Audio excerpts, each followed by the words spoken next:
గా నేర్చుకోవాలా? అప్టాక్స్ తో మా ఉచిత లైవ్ వెబినార్లలో చేరండి. ఆల్గో ట్రేడింగ్ కేవలం ₹10 బ్రోకరేజీ అందుబాటులో ఉంది. ఇప్పుడే అకౌంట్ ఓపెన్ చేయండి.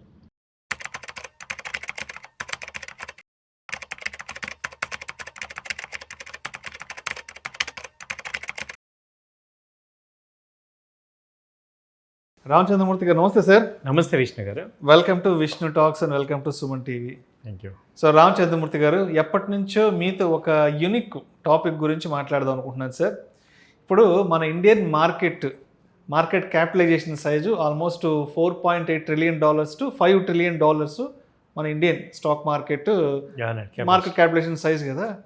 మరి ఇంత పెద్ద మార్కెట్ని అసలు ఎవరు మూవ్ చేస్తుంటారు?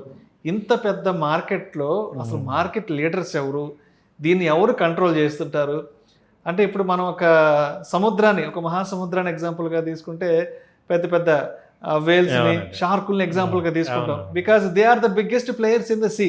అవునండి. అదేవిధంగా మన ఇండియన్ స్టాక్ మార్కెట్స్లో అసలు బిగ్గెస్ట్ ప్లేయర్స్ ఎవరు? ఇక్కడ ఎవరు చక్రం తిప్పుతుంటారు మన ఇండియన్ స్టాక్ మార్కెట్స్లో? Excellent question sir. అసలు ఇది చాలా మందికి ఇంట్రెస్టింగ్ క్వశ్చన్. అసలు ఎవరు మార్కెట్ని మూవ్ చేసేది, ఎవరు కంట్రోల్ చేస్తారు, ఎవరి కన్సర్న్లో ఈ మార్కెట్ ఉంది అని చాలామంది అనుకుంటారు. కానీ ఇక్కడ నేను కూడా చాలా ఒకప్పుడు ఎర్లీగా ఎంటర్ అయినప్పుడు బాగా దీని మీద ఆలోచించేవారు, వర్క్ చేసి దాని మీద అసలు నిజం ఏంటనేది తెలుసుకున్నాను. యాక్చువల్గా ఇది ఏంటంటే, ఇది మీకు బటర్ఫ్లై ఎఫెక్ట్ అని తెలుసు కదా. ఒక్క బటర్ఫ్లై దాని రెక్కలు అలా ఆడిస్తే మొత్తం వరల్డ్ మొత్తం కూడా ఎఫెక్ట్ అవుతుంది. దాన్ని బటర్ఫ్లై ఎఫెక్ట్ అంటే విన్నాను సార్, విన్నానా. ఒక చిన్న బటర్ఫ్లై ఒక రెక్కలు ఆడించడం వల్ల ఆ గాలిలో వేవ్స్ మారటం వల్ల పెద్ద పెద్ద ఇన్సిడెంట్స్ జరుగుతూ ఉంటాయి. సో సేమ్ ఇక్కడ సముద్రంలో కూడా అంతే. మీరు సముద్రంలో వేలు అన్నారు, ఇక్కడ ఏమవుతుందంటే ఒక్క పర్సన్ కొంత టైం వరకే ఇన్ఫ్లుయెన్స్ చేయగలరు. ఏ ఒక్క పర్సన్ లేకపోతే ఇన్స్టిట్యూషన్ కానీ 100% మార్కెట్ని క్యాప్చర్ చేయలేరు.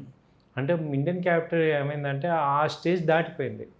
అంటే ఒకళ్ళ కంట్రోల్, మీరు అన్నట్టు బాంబే స్టాక్ ఎక్స్చేంజ్ 1857 తీసుకుంటే ఒకసారి అక్కడి నుంచి వస్తే ఆ first 50 years top players control చేసేవాళ్ళు.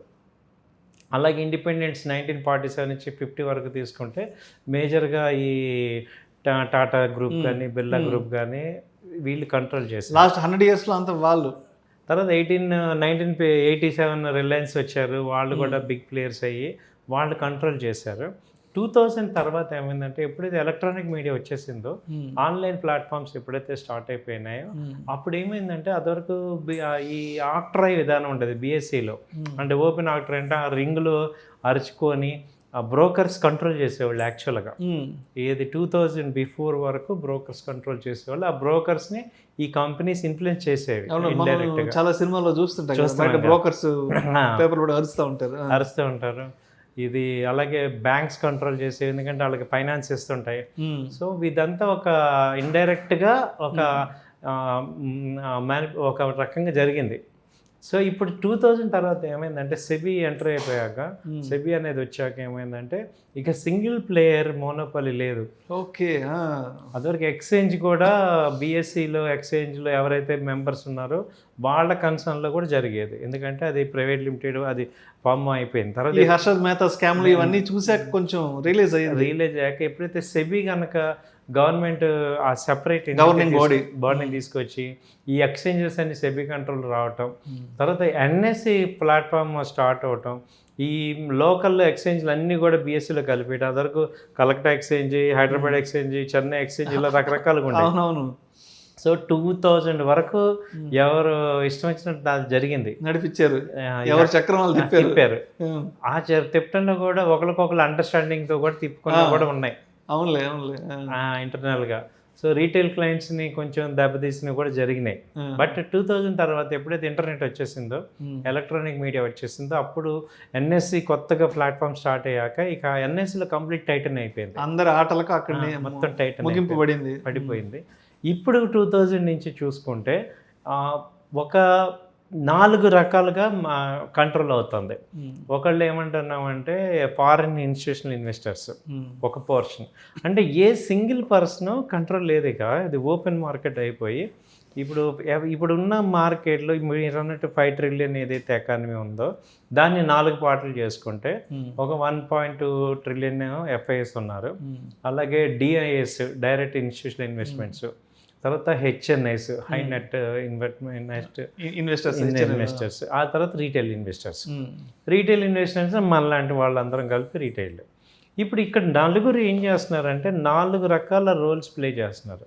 ఇప్పుడు ఎఫ్ఐఎస్ తీసుకుంటే ఫారిన్ ఇన్స్టిట్యూషన్ ఇన్వెస్టర్స్ మేజర్గా వాళ్ళ కాంట్రిబ్యూషన్ అంతా కూడా క్యాపిటల్ తీసుకురావటం వల్ల ఆల్రెడీ గ్రోత్ని ఇంకా గ్రోత్ పెంచడం. వాళ్ళు క్యాపిటల్ తీసుకురావడం వల్ల గ్రోత్ 20% అలా పెరుగుతుంటే క్యాపిటల్ ప్రాఫిట్ బుక్ చేసుకోవటం వల్ల ఎగ్జిట్ అవుతూ ఉంటారు. సో వాళ్ళ పని ఏంటంటే బాగున్న మార్కెట్లో అంటే వాళ్ళు ఇప్పుడు ఏం చేస్తున్నారు, మార్కెట్ని పైకి తీసుకురావట్లేదు కానీ పైకి వచ్చాక ఎంటర్ అయిపోయి వాళ్ళ ప్రాఫిట్లు ఎంతవరకు మ్యాక్సిమం రీచ్ అవ్వాలో అక్కడ వరకు తీసుకుంటున్నారు. అంటే క్యాపిటల్ డెఫిషియన్సీ అంతా ఎఫ్ఐఎస్ వస్తున్నారు. తర్వాత డిఐఎస్ ఏం చేస్తున్నారు అంటే డొమెస్టిక్ ఇన్స్టిట్యూషనల్ ఇన్వెస్టర్స్ వాళ్ళు ఆపర్చునిటీ బేస్డ్ చేస్తున్నారు. అంటే ఒక సెక్టర్లో బాగుంది ఆ సెక్టర్లో ఇన్వెస్ట్ చేయటం, ఆ సెక్టర్ స్టాక్స్ అన్నిటిని ఇన్వెస్ట్ చేసుకుని పైకి లేపటం, అలాంటి టైంలో వాళ్ళు లాంగ్ టర్మ్ ఇన్వెస్ట్మెంట్లో వాళ్ళు గ్రో అవుతున్నారు. అంటే ఏదైనా ఒక సెక్టర్ బాగా డౌన్ అయిపోయి అది రేంజ్ అవుతుంటే డిఐఎస్ ఎంటర్ అయిపోయి ఆ సెక్టర్స్ని పైకి మంచి ప్రాఫిట్స్ బుక్ చేసుకునే పాయింట్లో వాళ్ళు ఉంటున్నారు. తర్వాత ఎఫ్ఐఎస్ మన ఇండియన్ ఇన్స్టిట్యూషనల్ ఇన్వెస్టర్స్ వీళ్ళు ఏం చేస్తున్నారంటే అంటే పెన్షన్ ప్లాన్స్ కానీ మ్యూచువల్ ఫండ్స్ కానీ తర్వాత ఇన్స్టిట్యూషనల్ ఇన్వెస్టర్స్ వీళ్ళు ఏం చేస్తున్నారంటే మెయిన్ మార్కెట్ని స్టెబిలైజ్ చేయడానికి వాడుతున్నారు. ఎందుకంటే ఎస్ఐపి ఫ్లోస్ ఇప్పుడు ఏమైనాయి, ఇప్పుడు SIP flows mutual funds foreign investors కన్నా ఎక్కువైంది. ఇప్పుడు 96 lakh crores ఇన్వెస్ట్మెంట్స్ ఇప్పుడు వచ్చింది కాబట్టి వీళ్ళు అంతకుముందు 30 lakh crores నుంచి ఇప్పుడు ఆల్మోస్ట్ ఎఫ్ఐఎస్ రేంజ్కి వచ్చేస్తుంది. కాబట్టి వీళ్ళు ఏం చేస్తారంటే మార్కెట్ని పార్టిసిపెంట్స్ స్టెబిలైజ్ చేయడానికి యూజ్ చేసుకుంటాం. తర్వాత మేజర్గా ఈ రీటైల్ క్లయింట్స్ ఏం చేస్తున్నారంటే ఈ ఆపర్చునిటీ బేస్డ్ ఏదైనా ఒక సింగిల్ కంపెనీ పెరగడానికి కానీ తగ్గడానికి కానీ ఎమోషనల్గా ఎక్కువ కనెక్ట్ అవ్వటం వల్ల ఇండివిజువల్ స్క్రిప్ట్ మూమెంట్స్ అంతా కూడా ఈ రీటైల్ క్లయింట్స్ చూసుకుంటారు. సెక్టర్ మూమెంట్ అంతా ఎఫ్ఐఎస్ అదే ఇన్స్టిట్యూషనల్ ఇన్వెస్టర్స్. ఈ ఎఫ్ఐఎస్ ఏం చేస్తున్నారంటే ఓవరాల్ గ్రోత్ని తీసుకెళ్తున్నారు, లేకపోతే పడేయటం కానీ ఈ రేంజ్లో యాక్టివిటీ అవుతుంది. కానీ సింగిల్గా ఒక ఇన్స్టిట్యూషన్ తీసుకుంటే ఏదో 1 రోజు 2 రోజులు ఆపరేట్ చేయగలరు కానీ ఓవరాల్గా మార్కెట్ని శాసించే పరిస్థితి ఇప్పుడు లేదు ఎవరికైనా. ఇప్పుడు అందులో ఎకానమీ కూడా ఏమైందంటే $5 trillion అయ్యేపాటికి అసలు కంట్రోల్ చేసే పరిస్థితి లేదు. ఒకప్పుడు అంటే మనది 1 trillion బిలో ఉండేది, అప్పుడు కంట్రోల్ చేయగలిగారు. కానీ ఇవాళ ఇండివిజువల్ కంపెనీస్ చేయలేరు. బట్ ఓవరాల్గా కలెక్టివ్గా జరుగుతుంది ఇది మార్కెట్. సో మొత్తానికి ఓవరాల్గా అసలు మార్కెట్ నడిపించేది ఎవరు? మార్కెట్ నడిపించేది ఎవరు అంటే అక్కడ సిచ్యుయేషన్ బట్టి ఇప్పుడు లీడ్ అవుతుంది సార్. ఇప్పుడు ఎలా ఉందంటే మార్కెట్ పార్టిసిపెంట్స్లో మేజర్గా ఇప్పుడు మ్యూచువల్ ఫండ్స్ నడిపిస్తున్నాయి. ఈ మ్యూచువల్ ఫండ్స్ కానీ పెన్షన్ స్కీమ్స్ కానీ ఇవి మార్కెట్ని స్టెబిలైజ్ చేసుకుంటూ నడిపిస్తున్నాయి. అంతకుముందు ఎఫ్ఐఎస్ లీడ్ చేసేవాళ్ళు ఎప్పుడు 2015 నుంచి 20 వరకు. ఇప్పుడు 2020 నుంచి 24 ఇక్కడ ఏం జరుగుతుందంటే ఎఫ్ఐఎస్ వాటా తగ్గిపోవటం, డిఏఎస్ను ఈ మ్యూచువల్ ఫండ్స్ ఇన్స్టిట్యూషనల్ ఇన్వెస్టర్స్ వీళ్ళు ప్రెజెంట్ లీడ్ చేస్తున్నారు. అండ్ ఇంకొక విషయం కూడా చెప్పండి సార్, చాలామంది చెప్తుంటారు మార్కెట్లో పెద్ద పెద్ద బిగ్ ప్లేయర్స్ అనే వాళ్ళు మార్కెట్ని వాళ్ళ కంట్రోల్లో పెట్టుకుంటారని చెప్తుంటారు. దానికి సంబంధించి ఏవో పెద్ద పెద్ద కంపెనీల పేర్లు చెప్తుంటారు, ఏదో అదానీలని అంబానీలని, లేదంటే అంతకుముందు ఉన్నప్పుడు రాకేష్ జుంజున్వాలా. సో ఇలాంటి వాళ్ళ ఇన్ఫ్లుయెన్స్ మార్కెట్ మీద ఎక్కువ ఉంటుంది. సో మార్కెట్ని వాళ్ళు మూవ్ చేస్తుంటారు. ఇది అంటే అది నిజంగా అట్లా పాసిబిలిటీ ఉందా? పాసిబిలిటీ అంటే జస్ట్ అవర్స్ ఉంటుంది సార్. ఒక 1 hour 2 hours మూవ్ ఎన్ని వేల కోట్లు చేయగలరు సార్. ఇప్పుడు రాకేష్ జుంజున్వాలా ఆయన పోర్ట్ఫోలియో చూస్తే ఓన్లీ 10 కంపెనీలే ఉంటాయి. మేబీ ఆ 10 కంపెనీలు ఆయన ఇన్ఫ్లుయెన్స్ చేయగలరు గట్టిగా. ఎంతసేపు చేయగలరు? ఏదో ఒక రోజు చేయగలరు అది. సో ఇప్పుడు రిలయన్స్ ఉంది, రిలయన్స్ ఒక కంపెనీనే, ఆయన ఒక 5-6 కంపెనీలు ఉన్నాయి అలాగే. అలాగే అదాని ఒక 10 కంపెనీలు, వాళ్ళ ఓన్ కంపెనీలే ఏదన్నా ఇప్పుడు ఆ కంపెనీ ఫాలో అవుతుంటే ఇలా ఏమన్నా కాపాడగలిగారు? అదాని కంపెనీ 50% ఫాలో అయింది, ఏం చేయగలిగాడు? లాస్ట్ ఇది నిజంగా చాలా కీలకమైన పాయింట్. అవును ఇప్పుడు వాళ్ళ కంపెనీలు 50% 40% ఫాలో అయినప్పుడు వాళ్ళు ఏం దాన్ని ఆపలేకపోయారు కదా, ఏం చేయగలిగారు వాళ్ళు? వాళ్ళ కంపెనీలకే వాళ్ళకి ఏం చేసుకోలేదు. దిక్కులేదు.